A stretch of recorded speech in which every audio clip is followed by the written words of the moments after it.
Alors, bonjour tout le monde. Dans cette vidéo, je vais essayer de vous donner la procédure de la résolution d'une équation de deuxième degré. À la fin, je vais essayer de programmer donc la méthode, bien le processus de résolution là d'une équation de deuxième degré dans MATLAB. Alors, tout d'abord, je vais essayer de vous donner un petit rappel. C'est quoi une équation de deuxième degré? Comment résoudre cette équation-là? Alors, pour la résolution d'une équation de deuxième degré, tout d'abord, il faut savoir qu'une équation de deuxième degré, c'est une équation qui s'écrit de cette façon. Donc, d'une manière générale, ax au carré plus bx plus c est égal à 0. Tel que a, b, c sont des constantes et x est une variable réelle. Donc, la résolution de cette équation, en principe, consiste à trouver les valeurs de x qui vont me permettre d'avoir cette égalité. Donc ax au carré, c'est-à-dire si je remplace les valeurs de x là dans cette équation-là, je vais avoir cette égalité qui est égale à 0. Cette équation qui est égale à 0. Alors, la méthode classique pour la résolution de cette équation, consiste en fait tout d'abord à calculer le delta, le déterminant de cette équation. Donc le déterminant delta se calcule de cette façon. Donc delta est égal à b au carré moins 4 fois ac, tel que, donc bien évidemment, pour calculer delta, donc je dois avoir les valeurs, je dois introduire les valeurs de B, de A et de C. Alors, en fonction de la valeur de delta, donc, euh, les solutions de cette équation-là peuvent être déterminées comme suit. Alors, si delta est supérieur à 0, donc nous avons en principe deux solutions dans R. Donc, x1 et x2. x1 est égal à moins b moins racine de delta sur 2 fois a. x2 est égal à moins b plus delta racine de delta sur 2 fois a. Et si delta est égal à 0, donc nous avons une solution conjuguée. Maintenant, avec x1 et x2, donc on trouve la même solution. Donc on va l'appeler x0 qui est égal à moins b sur 2 fois a. Et maintenant, si delta est inférieur à 0, ou bien c'est non, si delta est inférieur à 0, donc nous avons l'équation admet de solution complexe. Donc cette équation-là n'admet pas de solution réelle. Maintenant, pour l'algorithme de résolution, tout d'abord, il faut introduire le A, le B et le C. Donc, je calcule delta avec cette formule. Maintenant, j'ai trois conditions. Si delta est supérieur à 0, donc vous avez la solution, vous avez deux solutions, x1 et x2 qui se calculent comme suit. Sinon, si delta est égal à 0, alors x0 est égal à moins b sur 2 fois b. Sinon, l'équation admet des solutions complexes. Voilà. Donc, pourquoi j'ai mis là si, sinon et fin de si en rouge? Tout simplement parce que si j'utilise si, tout simplement, je dois utiliser fin pour si. Et ceci-là, donc, a fin de si ici. Voilà, donc en principe, ça c'est l'algorithme général de la résolution de l'équation de deuxième degré dans R. Alors, comme je viens de le dire, nous allons essayer de résoudre cette équation-là en utilisant la programmation classique de MATLAB. de MATLAB. Donc, pour ce faire, nous allons utiliser un programme simple, là où nous allons essayer d'interpréter donc cet algorithme-là. Et si vous remarquez dans cet algorithme, nous avons que des conditions, donc en utilisant si. Alors, la condition si est reproduite dans MATLAB en utilisant l'instruction conditionnelle if. Donc, la syntaxe de cette condition-là, de cette instruction conditionnelle, se fait en fonction du nombre de conditions qu'on va incorporer dans le programme. Alors, pour une seule condition, vous pouvez utiliser directement cette chaîne d'instructions. If, condition, instruction, and. C'est-à-dire, si cette condition est vérifiée, donc l'instruction là va être exécuter, sinon le programme ne fera rien. Pour deux conditions, donc on va utiliser if, else, and. If condition, donc si cette condition est vérifiée, donc le programme va exécuter cette instruction. Sinon, il va exécuter cette instruction. Donc ici, nous avons deux conditions seulement. Et si vous avez plus de, bien 3 ou plus de conditions, donc on peut procéder de deux manières. La première manière, c'est en utilisant if, else, if. Et il faut savoir que else, if là sont rattachés, else et if sont rattachés. Donc vous avez if, une condition. Donc si cette condition est vérifiée, donc le programme va exécuter cette instruction. Else if, je vais ajouter une autre condition. Donc, c'est cette condition qui est vérifiée, donc c'est cette instruction qui sera exécutée, sinon cette instruction qui sera exécutée. OK? Ou bien, donc si vous remarquez là, donc j'ai utilisé else if, et à la fin, il faut pas oublier, donc à la fin, il ne faut pas utiliser else if, parce que si sous toutes les conditions qui se trouvent c'est-à-dire en haut ne sont pas vérifiées, donc automatiquement, il va exécuter cette instruction-là. Maintenant, pour la deuxième manière à utiliser pour plusieurs conditions, donc vous avez if, donc nous allons utiliser if condition, si cette condition est vérifiée, donc je vais exécuter cette instruction, else, hein, else, maintenant je vais créer une condition à l'intérieur de else, juste après le else, donc sachant que le if et le s sont dissociés dans ce cas. Donc if condition, instruction, else, construction, c'est-à-dire si j'ai deux conditions comme je viens de l'expliquer euh, euh, juste avant. Donc, if condition, instruction, else, c'est cette instruction qui sera exécutée. Donc, en principe, ici, j'ai trois conditions à vérifier. Donc, l'inconvénient de cette méthode-là, il ne faut pas oublier de mettre and pour chaque if. Donc, ici, and pour ce if, et and pour ce if.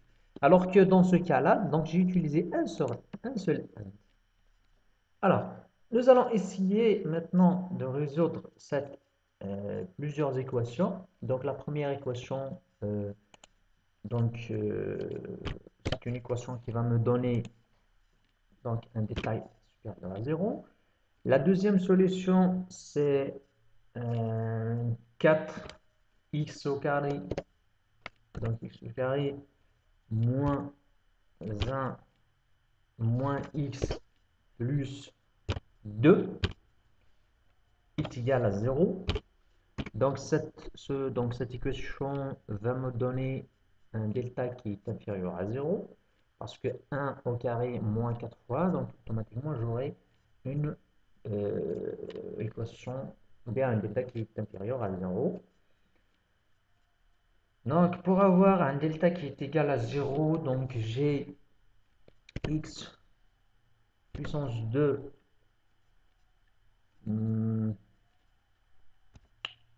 plus 2x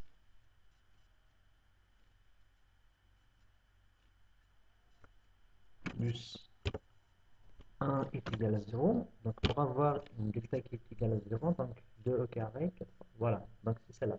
Donc, delta, dans ce cas, delta est supérieur à 1. Dans ce cas, delta est inférieur à 1. On va le vérifier par la suite.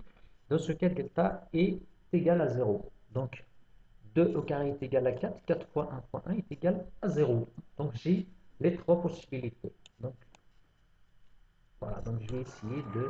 Donc, pour celle-là, donc delta... Donc, dans ce cas, delta est égal à 0, donc il est supérieur à 0.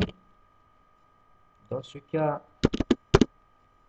delta est égal à 0. Dans ce cas, delta est inférieur à 0. Donc, on va essayer de résoudre les trois équations. Alors, maintenant, pour la résolution du programme général qu'il faut utiliser, donc on va utiliser MATLAB. Donc, Tout d'abord, pour ceux qui ne connaissent pas MATLAB, donc MATLAB, lorsque vous ouvrez MATLAB, donc vous allez avoir les quatre sous-fenêtres. Si ces quatre sous-fenêtres-là ne s'affichent pas, donc vous pouvez les afficher en utilisant Desktop, Desktop Layout et par défaut. Vous cliquez par défaut, donc c'est-à-dire même si par exemple cette fenêtre-là, cette fenêtre-là et ne sont pas affichées, donc qu'est-ce qu'il faut faire? En fait, ça par défaut et vous aurez par défaut les quatre sous-fenêtres. Donc maintenant, l'utilité de chaque sous-fenêtre, c'est quoi? Donc la première sous-fenêtre, c'est la sous-fenêtre principale de MATLAB. C'est Command Windows. C'est la fenêtre de commande. C'est là où vous allez taper vos résultats. C'est là où vous allez avoir, c'est-à-dire c'est là où vous allez donc taper vos instructions. C'est là où vous allez avoir les résultats.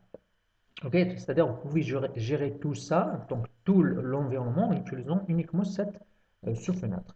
C'est-à-dire, par exemple, si vous faites par exemple A est égal à 5, D est égal à 3, donc vous êtes en train de créer, de faire, eh bien, de taper des instructions A est égal à 5, D est égal à 4.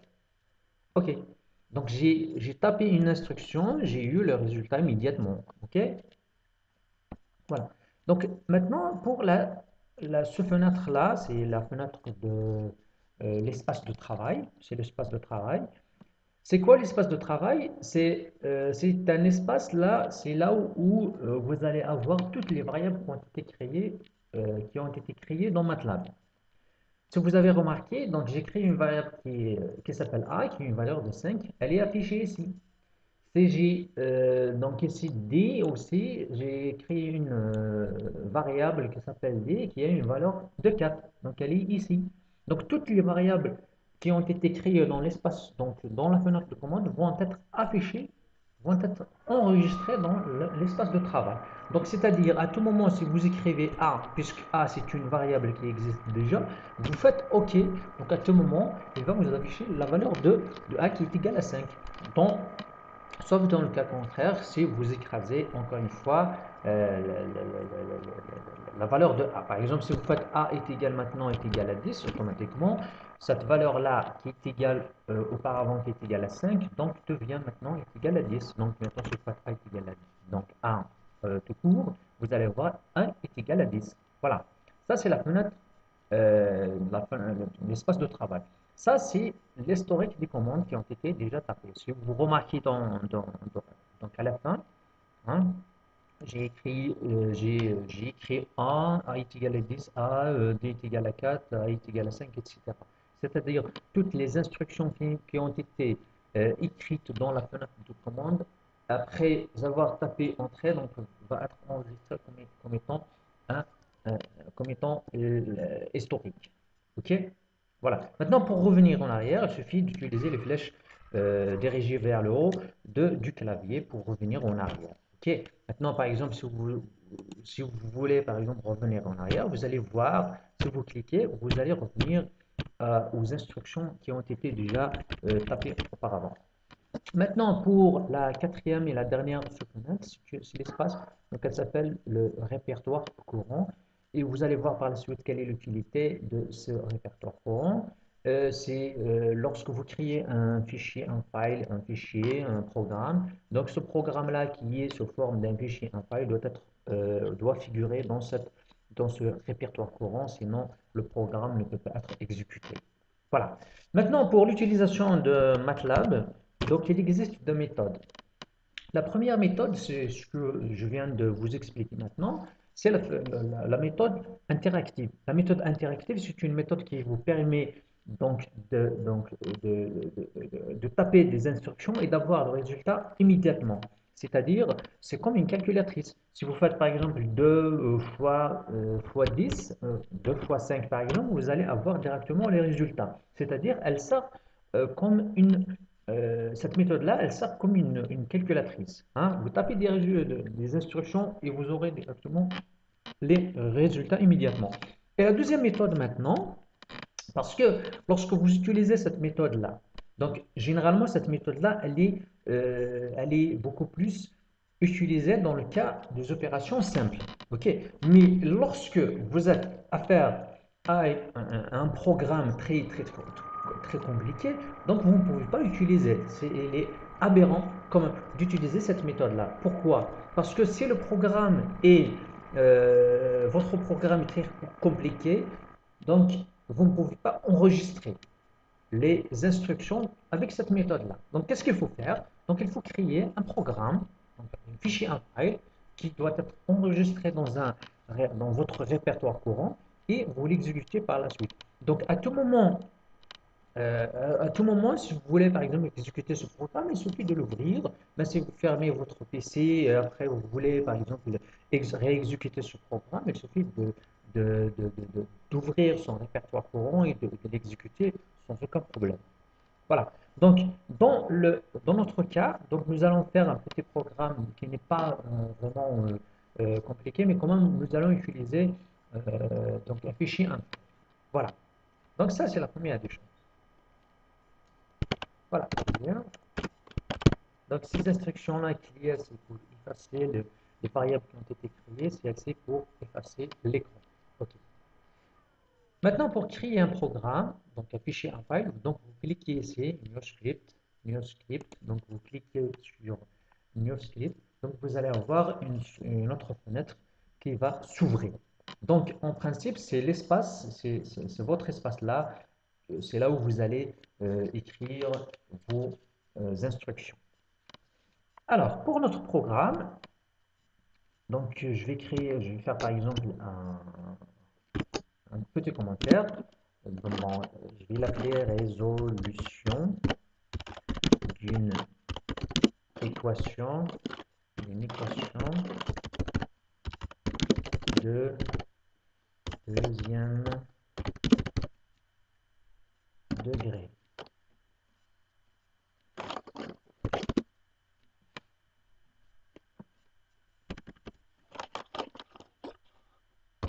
Voilà. Et cette équation-là s'écrit d'une manière générale, ax carré plus b plus c. Voilà.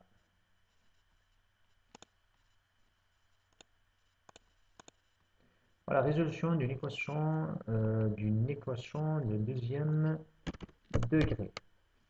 Donc, il s'écrit ax puissance 2 plus bx plus c égal à 0. Ça, c'est un commentaire. Ok? Ça veut dire pour que les gens qui vont lire ou bien qui vont exécuter ce programme, ils vont savoir que ce programme-là vraiment sert à la résolution d'une équation de deuxième degré qui s'écrit de cette façon-là. Donc, tout d'abord, donc, je vous conseille à chaque fois que vous utilisez un programme, vous commencez par clear CLC. Clear CLC, c'est-à-dire c'est d'effacer les variables qui ont été créées. Donc, et CLC pour effacer l'écran. OK?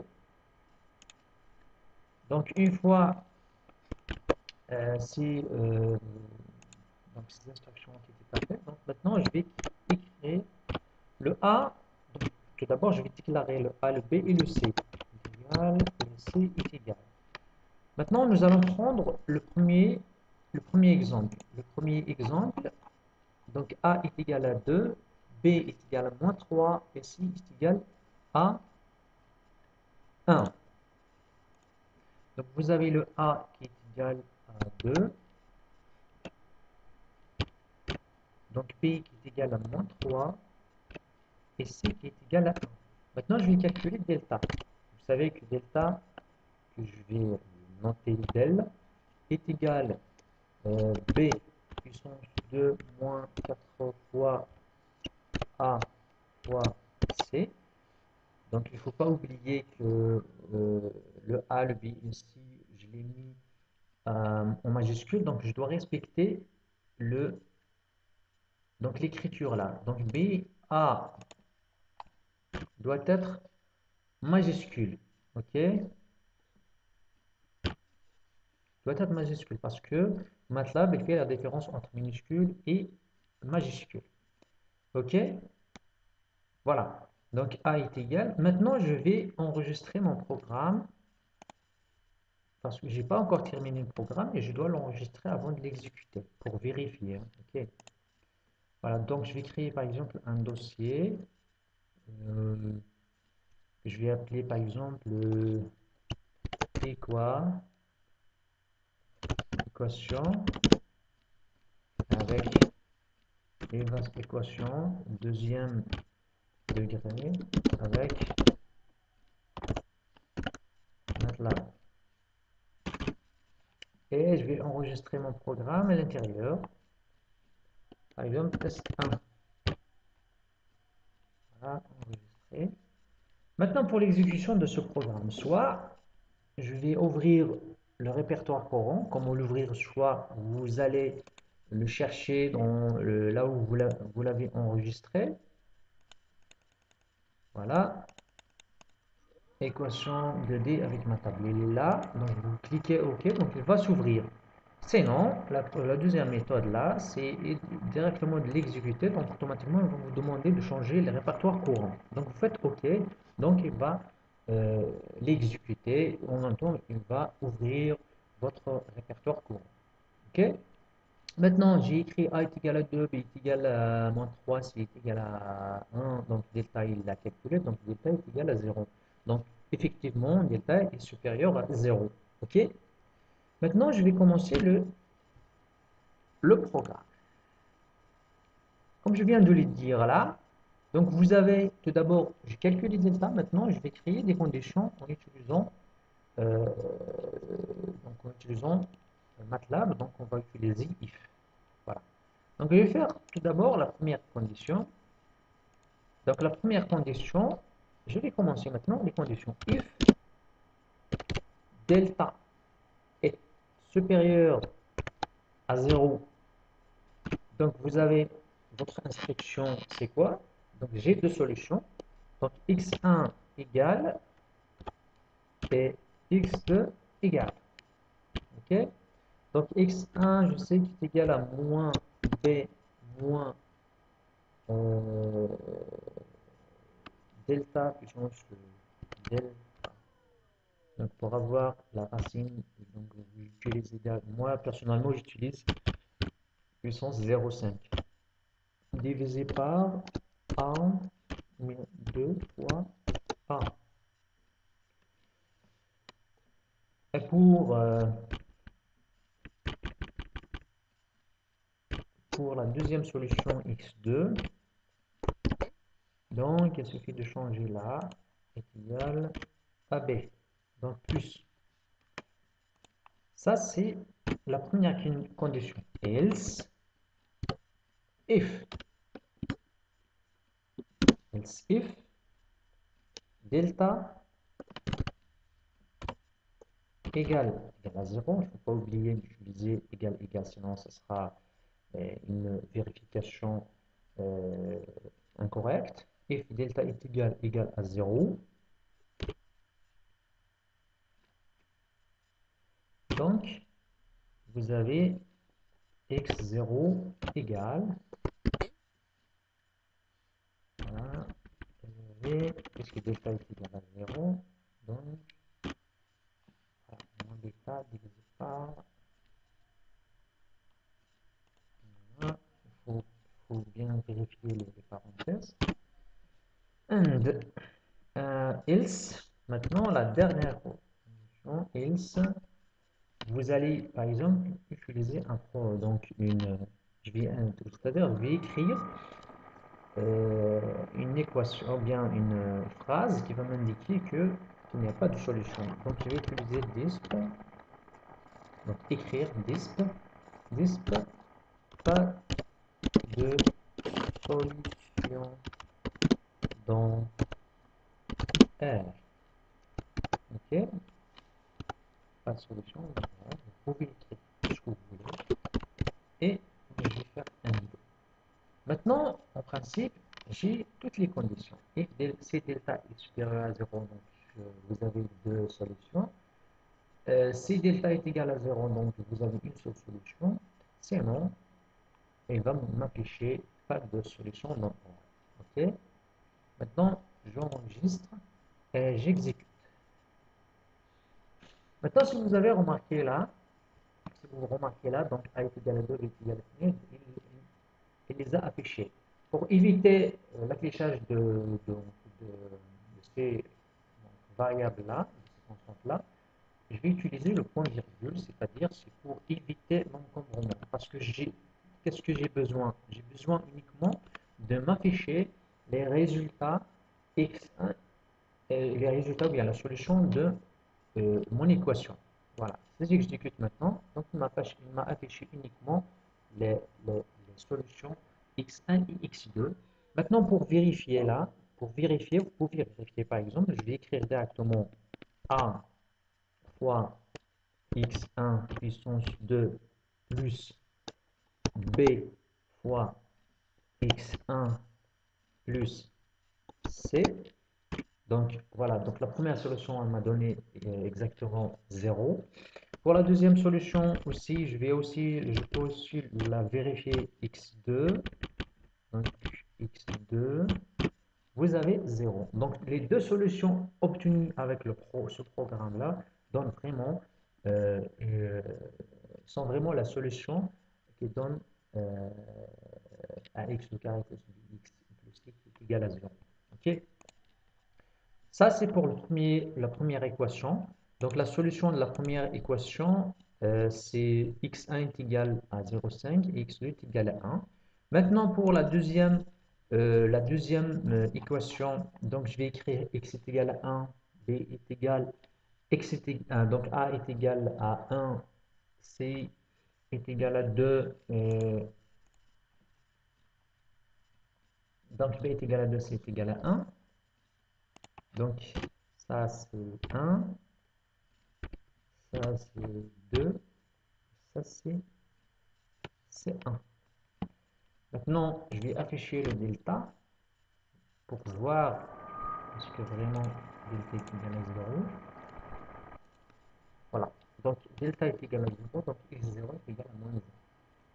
Maintenant, si vous voulez vérifier, donc il suffit d'écrire x0 ici. X0 ici. Vous allez voir que x, donc, bien évidemment, ça donne 0. Ok, donc j'ai vérifié, donc delta est égal à 0, c'est égal, x0 est égal à moins 0. Maintenant, pour la troisième équation, j'ai donc A est égal à 4, C est égal à moins 1, B est égal à moins 1 et C est égal à 2. Si je calcule, je vais avoir delta est égal à 1, donc pas de solution de 1, donc elle m'a affiché cette écriture. Maintenant, pour vérifier, donc, au lieu d'écrire donc pas de solution de R, donc euh, pas de solution d'1. Donc bien, je vais écrire directement la solution est complexe. Voilà, donc je vais écrire directement ou bien l'équation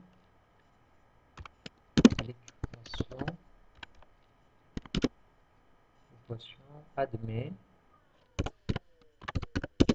des solutions complexes.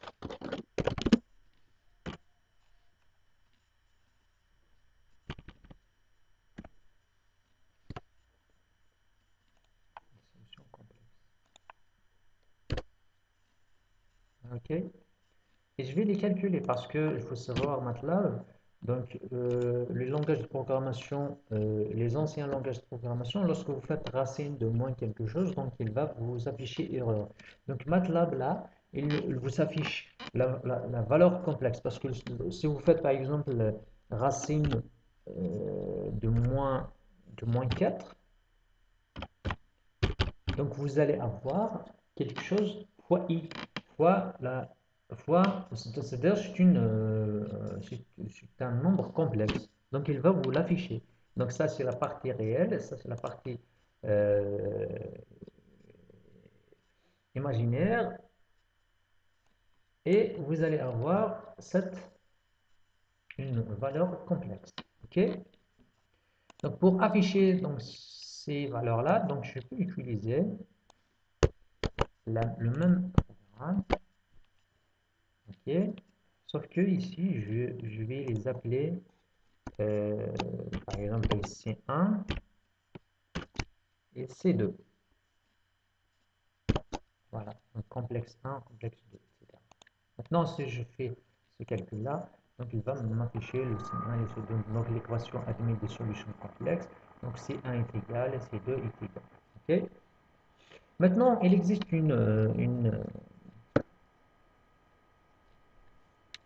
comment dirais-je,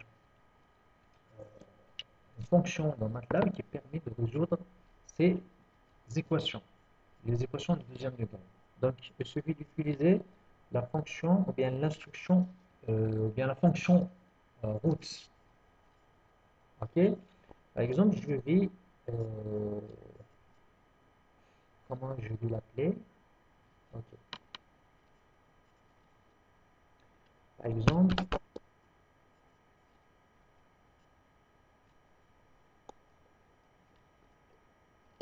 XE, exact. XE1, XE2. Je vais les appeler comme ça. Je vais utiliser roots. Et je vais introduire le A, le B et le C. Et je fais.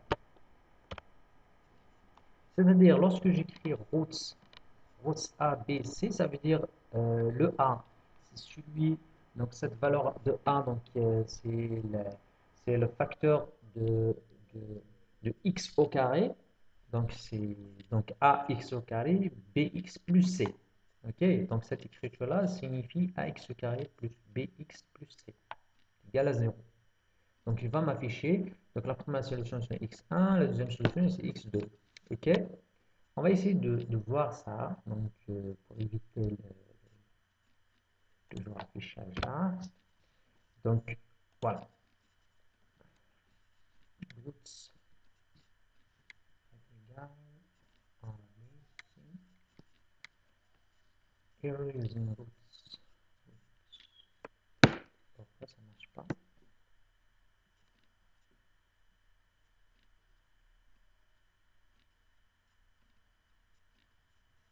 Zero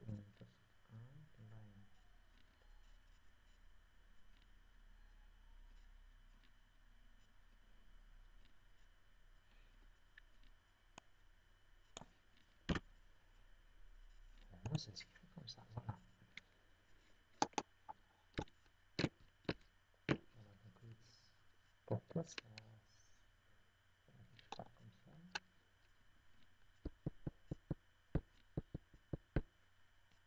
Voilà, l'essentiel. Donc, l'essentiel, il m'a donné cette solution. Donc, vous utilisez roots A, B, C, A et B et C. Donc, il m'a donné ça, c'est ce qui est calculé donc, avec le programme. Ça, c'est ce qui est calculé avec. euh, bien, je peux, par exemple, écrire un programme là pour expliciter mon programme. Je vais utiliser disp les solutions contenues avec roots. Les solutions, les solutions obtenues avec roots. Ok, voilà.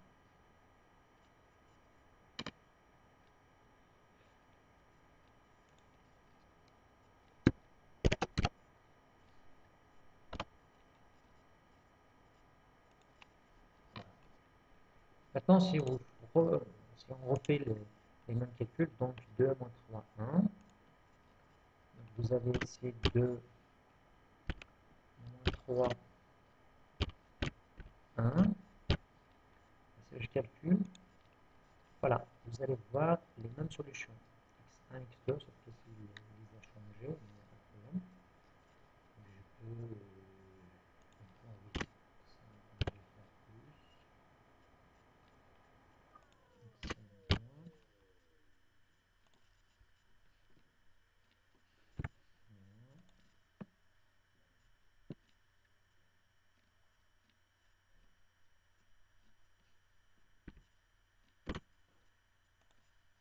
Voilà. Donc x1, x2, voilà, x1, x2. Si on refait la même chose pour les deux, pour l'autre équation, donc vous avez donc 1, 2, 1. Donc ici 1,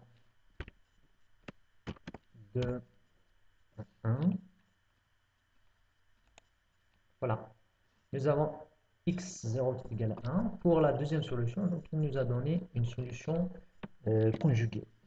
Voilà. Donc, j'espère que vous avez appris quelque chose avec. Donc, vous avez appris comment utiliser les conditions if en utilisant aussi la roots pour la solution de MATLAB. Maintenant, si vous voulez utiliser l'autre méthode, c'est-à-dire je vais donc séparer ces deux if là. Donc tout d'abord, si vous voulez séparer là, donc il faut utiliser and.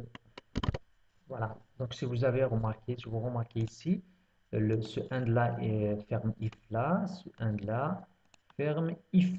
Donc normalement, ça doit donner la même chose. Ok? Ça a donné la même chose. Ok? Vous l'exécutez. Donc a est égal je me souviens pas de la première équation. Donc 2 moins 3, 1.